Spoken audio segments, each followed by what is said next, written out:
चटनी हो राजा चटनी हो। लाहे लाहे मोरा लहंगा के नीचे काहे घुमला दल घोटनी हो। लाहे लाहे मोरा लहंगा के नीचे काहे घुमला दल घोटनी हो।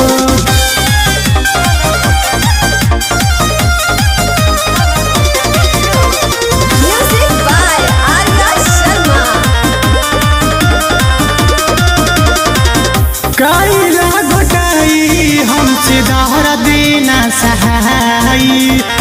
चटर चटर चोली करे टांगे लद फदाई। कैला घोटाई हमसे दहर देना सहाई।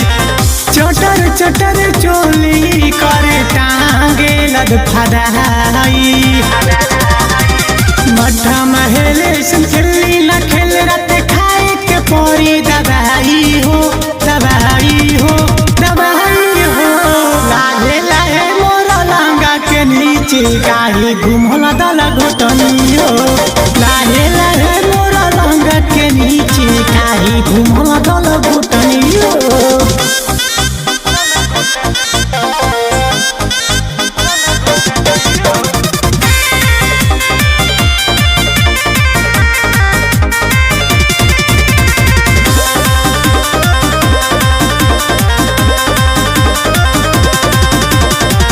डॉक्टर बोला दी कौन दीवा दी दवाई।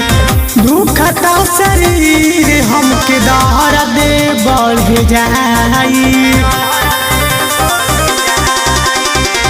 डॉक्टर बोला दी कौन दीवा दी दवाई। दुखता शरीर हमके दर्द बढ़ जाई।